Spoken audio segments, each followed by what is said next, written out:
سلام به خبر 6 خوش آمدید. امروز پنجشنبه 13 ماه سرطان سال 1398 هجری خورشیدی است. در آغاز سرخط چند خبر.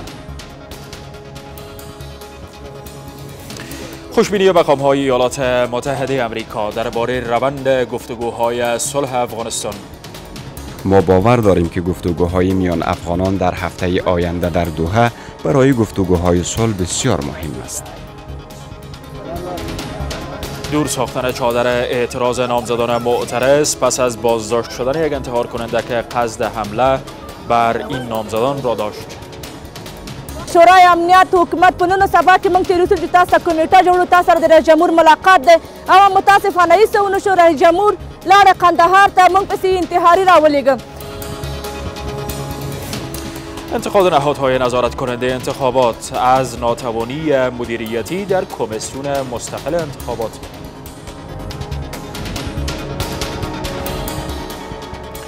در گذشته استاد قاسم مسرور از هنرمندان پرآوازه در هرات.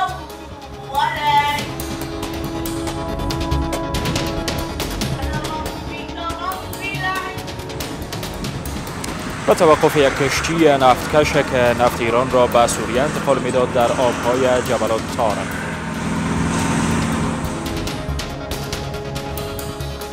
مشروع خبرها. وزیر خارجه امریکا میگوید که اکنون زمان آن فرا رسیده که در افغانستان صلح تامین شود. مایک پامپیو در صفحه تویترش نگاشته است که امریکا به تامین صلح در افغانستان متعهد است. از سوی هم سفیر امریکا در کابل نشست میان افغانان را که قرار است تا 3 روز دیگر در قطر برگزار شود برای پیشرفت در روند صلح افغانستان بسیار مهم می‌داند. این دیپلمات امریکایی تاکید می‌ورزد که صلح اولویت حکومت‌های افغانستان و امریکاست. شریف امیری گزارش می‌دهد.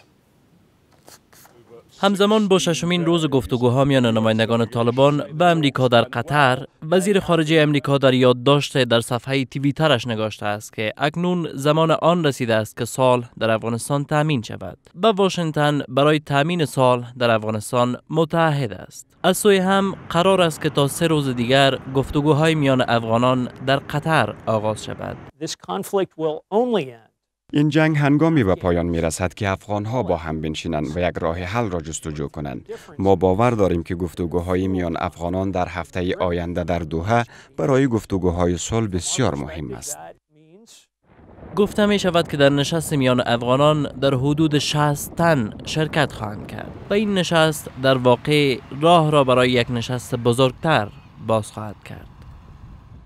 ما می‌خواهیم که با حفظ این ارزش‌های در طول 18 سال که به وجود آمدن دوامی از این به وجود داشته باشد، در اینجا برای آزادی بیان حرمت گذاشته شود، برای حقوق بشری و برای مثلا در چوکات اسلام البته برای حقوق زن و تعلیم و موضوع انتخابات یک اصل است و همچنین حرمت گذاشتن به قانون اساسی. باید منتج به یک آتش بس شود که مردم افغانستان نیز وارد این بحث‌های صلح با حس نسبی صلح در زندگیشان باشند.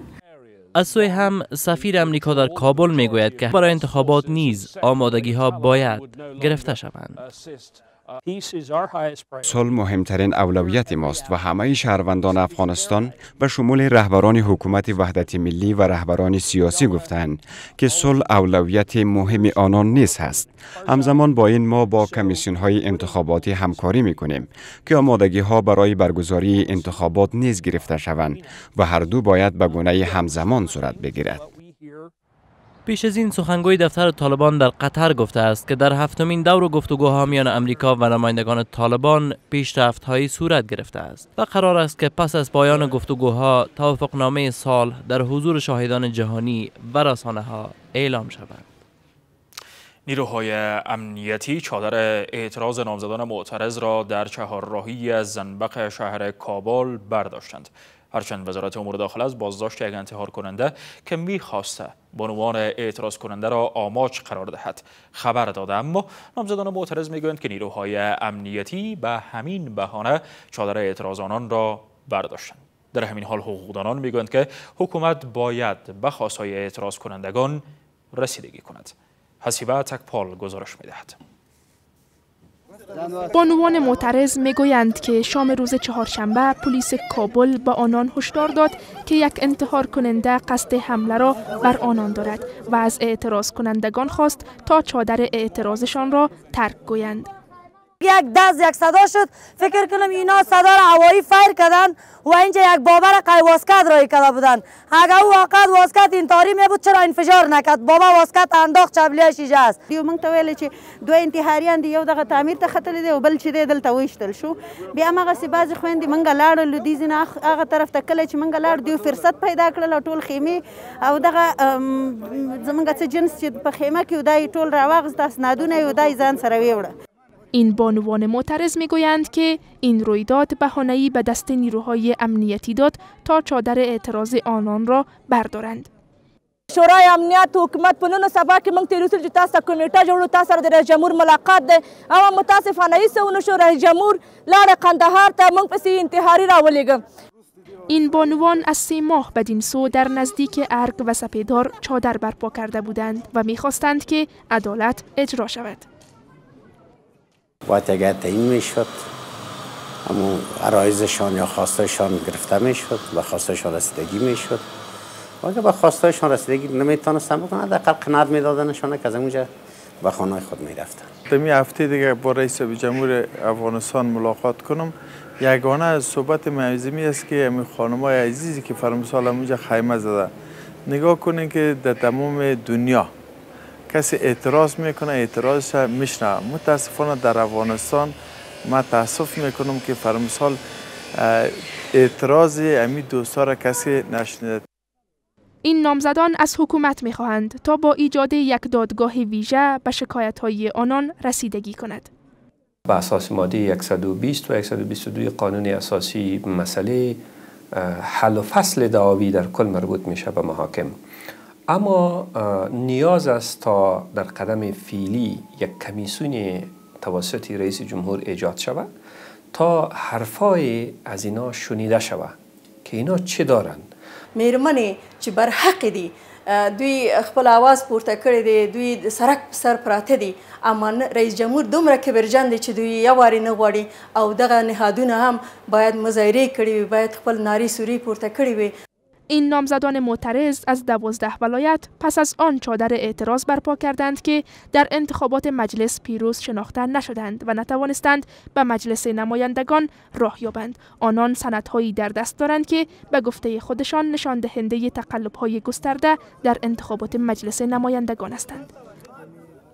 نهاد تیفا یا بنیاد انتخابات شفاف افغانستان میگوید که بررسی‌های این نهاد نشان می‌دهند که ناتوانی مدیریتی کمیسیون مستقل انتخابات باعث شده تا شمار اندک از شهروندان برای شرکت در انتخابات ثبت نام کنند. بر بنیاد یافته‌های نهاد افزون بر مشکلات امنیتی، کمرنگ بودن برنامه‌های آگاهی دهی، نبود هماهنگی و متوازن نبودن مرکزهای ثبت نام‌های رای دهندگان باعث شدند که روند ثبت نام‌های رای دهندگان نتیجه دلخواه نداشته باشد. همزمان با این دسته‌های انتخاباتی میگویند که کمیسیون مستقل انتخابات باید چگونگی رابطه‌اش را با حکومت روشن بسازد. در این باره هم حسیبه تکپال گزارش دارد. با گذشت نزدیک به 1 هفته از پایان روند ثبت نام‌های رای دهندگان انتخابات ریاست جمهوری، اکنون بنیاد انتخابات شفاف افغانستان میگوید که شمار رای دهندگان در انتخابات ریاست جمهوری اندک بوده است. بر بنیاد یافته‌های این نهاد، کمرنگ بودن برنامه‌های آگاهی دهی، دور بودن مرکزهای ثبت نام، استخدام افراد زیر سن در مرکزهای ثبت نام‌های رای دهندگان و مانند اینها از مشکلات عمده در برابر این روند بودند. یک سردرگمی نه تنها برای ما بلکه برای کمیسیون انتخابات و برای مردم افغانستان هست و هنوز هم مطمئن به این نیستیم که انتخابات به تاریخ 6 میزان میتونه برگزار شود و یا خیر. نهادهای ناظر بر انتخابات میگویند که چالش‌ها در برابر روند ثبت نام‌های رای دهندگان و نیز نبوده یک سازگار عملی برای اصلاح فهرست نام‌های رای دهندگان، برآورده شدن خواست این نهادها را برای اصلاح فهرست نام‌های رای دهندگان تا انتخابات ریاست جمهوری ناممکن ساخته است. شته تقویم پر اساس مونږ ګام پر ګام مخته تللي یو. زموږ غوښتنه له ټولو هغو بنسټونو څخه چې له دغه ملي پروسې څخه نظارت کوي دغه ده چې د دوی لیدلوری باید تخنیکي واوسیږي. دسته‌های انتخاباتی می‌گویند که بی‌نظمی‌ها در کار کمیسیون مستقل انتخابات آنها را درباره نتیجه انتخابات ریاست جمهوری نگران ساخته است. خوب است که کمیسیون انتخابات در این فرصت صف خود با توجه به استقلالیتی که داره در برابر کاندیدای حکومت مشخص کنه. در غیر آن ما نمیتونیم شاهد برگزاری یک انتخابات سالم و شفاف و قابل قبول برای شرکای انتخابات باشیم. در دوره ثبت نام‌های رای دهندگان انتخابات ریاست جمهوری 383,000 تن در 34 ولایت ثبت نام کردند. بیشتر از 9 میلیون تن دیگر نیز که در انتخابات مجلس نمایندگان ثبت نام کرده بودند با همان برچسب‌ها می‌توانند در انتخابات ریاست جمهوری رای دهند. 10 روز پیش لوی سارنوالی گفته بود که اگر حبیب الله احمدزی مشاور پیشین رئیس جمهور درباره اتهام‌های رشوه‌گیری جنسی در ارگ ریاست جمهوری سند به دست ندهد، این نهاد بر بنیاد قانون عمل خواهد کرد. اما اکنون با گذشت 10 روز هنوز جزئیات چگونگی رسیدگی به این اتهام‌ها روشن نیست. لوی سارنوالی در این باره چیزی نمیگوید. شمار از حقوقدانان بر بررسی این اتهام‌ها تاکید می‌ورزند و هر گونه بی‌پروایی را در این باره خلاف قانون می‌دانند. گلاب‌الدین غبار گزارش می‌دهد. در حدود 10 روز پیش لوی سارنوالی گفته بود که از حبیب الله احمدزی خواسته است که درباره اتهام‌های رشوه‌گیری جنسی و ترویج فحشا در ارگ ریاست جمهوری سندهایی را که به دست دارد به این نهاد بسپارد. در غیر آن این نهاد در برابر وی بر بنیاد قانون عمل خواهد کرد. امروز هم با وکیل مدافع آقای احمدزی و همچنان به خود آقای احمدزی از طریق تلفن تماس صورت گرفته و یک بار دیگه از اونا خواسته شده تا در صورتی که اسناد شواهد مدارک داشته باشند به اختیار اداره سارنوالی قرار بدن. در غیر آن سارنوالی مطابق به قانون تصامیم بعدی که نیاز است اتخاذ خواهد کرد. اما با گذشت 10 روز لوی سارنوالی درباره بررسی این اتهام‌ها چیزی نمیگوید. وقت فساد در اداره خود رئیس جمهور بوده باشه، ما در سایر نقاط افغانستان راه مبارزه با فساد را از کجا جستجو میکنیم؟ اتحادیه حقوقدانان میگوید که این اتهام‌ها باید بر بنیاد قانون بررسی شوند و نتایج آن نیز همگانی گردد. این موضوع از طریق رسانه‌های جمعی از آن نامه رسیده، باید از طریق رسانه‌های جمعی بر مردم اطلاع داده شود. حق مردم افغانستان در مطابقت با قانون حق دسترسی به اطلاعات که بدانند وضعیت از چه قرار است. پیش از این حبیب الله احمدزی گفته بود که وی درباره این اتهام‌ها سندها را به یک نهاد بی‌طرف و معتبر خواهد سپرد، نه به لوی سارنوالی. اگر ادعا وجود داره و صحت داره پس باید اسناد و مدارک را در اختیار سارنوالی قرار بدن. در غیر صورت گذراندن یا پیچاندن چنین خبرهایی در سطح جامعه در وضعیت فعلی کشور نامطلوب هست. حبیب الله احمدزی مشاور پیشین رئیس جمهور بیش از 1 ماه پیش گفته بود که کسانی در ارگ ریاست جمهوری رشوه‌های جنسی از بانوان می‌گیرند و در ترویج فحشا کار می‌کنند. استاد قاسم مسرور، محلی خان پر آوازه و هنرپیشه تئاتر و سینمای هرات به عمر 77 سالگی درگذشت. قاسم مسرور در سالهای پسین در بستر بیماری به سر می برد و با مشکلات سخت اقتصادی نیز روبرو بود. استاد قاسم مسرور هنرمند درخشان در موسیقی محلی هرات شناخته می شود.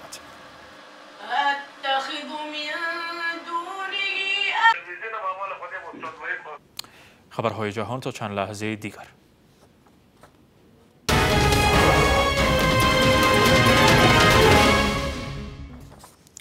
ادامه خبرها. یک کشتی نفتکش که گفته می شود نفت را از ایران به سوریه انتقال میداد در آبهای منطقه جبل الطارق متوقف ساخته شده است. حکومت محلی جبل الطارق می گوید که این کشتی تحریم های اتحادیه اروپا و امریکا را در برابر سوریه زیر پا کرده. تا کنون مقام های ایران در این باره چیز نگفتند. نیروهای دریایی بریتانیا و حکومت محلی جبل الطارق امروز یک کشتی نفتکش را که از ایران به سوی سوریه در حرکت بود در آبهای جبل الطارق متوقف ساختند. گفته می شود که این کشتی نفت خام را از ایران به سوریه انتقال می داد و اگر این ادعا ثابت شود این کشتی تحریم‌های ایالات متحده را بر ایران زیر پا کرده است. ما یک کشتی باربری را با محموله‌هایش متوقف ساختیم. این اقدام بر بنیاد اطلاعات انجام شده است که حکومت جبل الطارق به دست آورده است. ما به این باور هستیم که این کشتی تحریم‌های اتحادیه اروپا را در برابر سوریه زیر پا کرده است. این کشتی در حال از سوی بریتانیا متوقف ساخته شده است که تنش‌ها میان تهران و واشنگتن اوج گرفتند. دیروز حسن روحانی رئیس جمهور ایران هشدار داد که تا 16 ماه سرطان ایران غنیسازی یورانیمش را افزایش خواهد داد. اما نامزد پست نخست وزیری بریتانیا میگوید که اگر ایران غنیسازی یورانیمش را افزایش دهد اشتباه بزرگی را مرتکب خواهد شد. فکر می کنم که اگر ایران از توافقنامه هسته‌ای بیرون شود و غنیسازی یورانیمش را افزایش دهد این کار یک اشتباه بزرگ خواهد بود.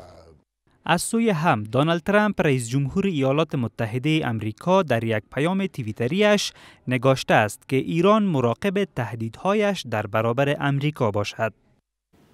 چند گزارش کوتاه دیگر از جهان. یک بانوی قد کوتاه یزیدی از بیجا شدگان عراقی در منطقه داهوک این کشور عکس برداری می کند. او می گوید که تاکنون بیش از 15,000 عکس گرفته است که زندگی بیجا شدگان را نشان می دهند. در وزش بادهای نیرومند و گردبادها در بخش‌های شمال شرقی چین 6 تن جان باختند و نزدیک به 200 تن دیگر زخم برداشتند. وزش این بادها چنان نیرومند بوده است که درختها را از ریشه برکنده است و خانه‌های چوبی را ویران ساخته است. سازمان ملل متحد و برخی از کشورهای جهان حمله هوایی بر یک مرکز نگهداری پناهجویان را در حومه شهر طرابلس پایتخت لیبیا نکوهش کردند. در حمله هوایی دیروز بر یک مرکز نگهداری پناهجویان در حومه طرابلس 43 تن جان باختند و بیش از 80 تن دیگر زخم برداشتند. به ادامه خبرهای کشور و جهان، رویدادهای اقتصادی لحظات بعد.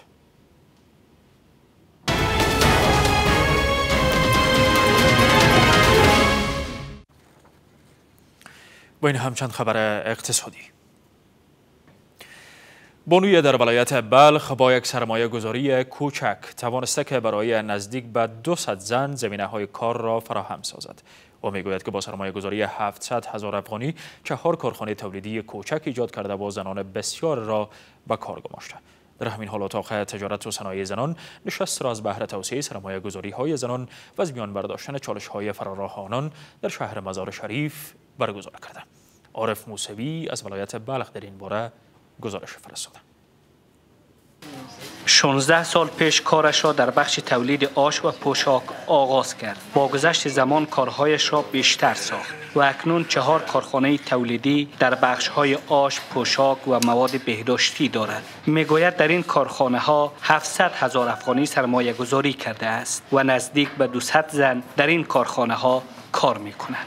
ما تنها در مزار شریف یا در افغانستان بلکه ما اینمی صنایع دستی و مواد بهداشتی خود بدون از افغانستان هم تنظیم که روان کنم. در حال حاضر نزدیک به 5,000 زن در ولایت‌های شمال کشور در بخش‌های تولیدی کار می‌کنند. اما نبود بازار برای فرآورده‌هایشان به یک مشکل بزرگ مبدل شده است.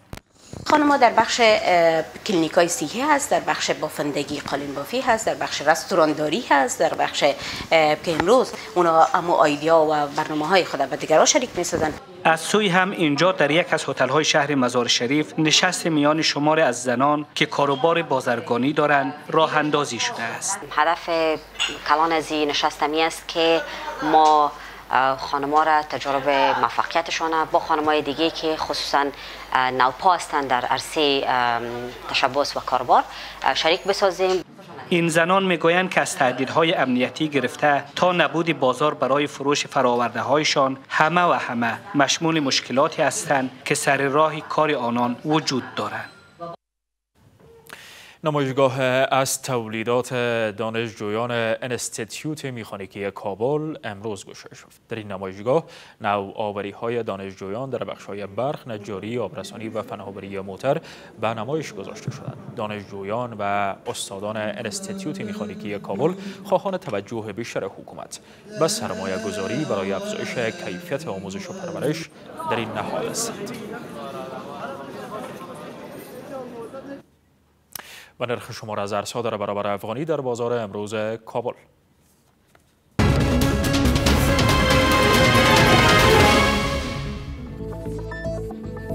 $1 امریکایی 80 افغانی با 70 پول، 1 یورو 90 افغانی با 85 پول، 1 درهم امارات 21 افغانی با 58 پول، 1000 روپیه هندی 1160 افغانی،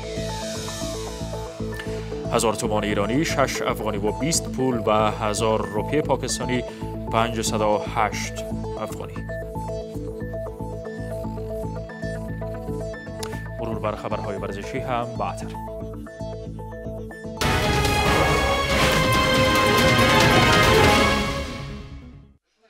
ورزشکاران هشتمین دور رقابت‌های شب نبرد اتک امروز طی نشست خبری از آمادگی‌هایشان برای این دور رقابت‌ها خبر دادند.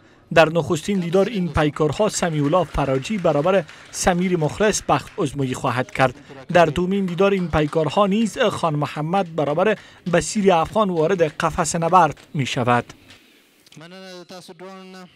دیتا چې کوم د ټریننګ ما کړی دی ښه برابر او انشاءالله د ګټلو امید مې دی او نوره څه داسې دغه نه خو بس لبې کول دي کیچ کې انشاءالله موږ به لبې کوو خو دې دپاره چې لکه دواړو ملکونو منځ کې لکه مابین تعلقات صحیح شي. زما حریف ډېر تجربه کار دی، تر ما ډېره تجربه لري. شپږ صفر د شپږ ریکارډ لري، 2 سباق نه لري او 3 افغانیان یې ولې دی، 3 افغانیانو ته ماته ورکړې ده و انشاءالله چې بیا په کپاس کې ننوتلو ورسره بیا مقابل به زه سم بیا به وګورو د خیر سره.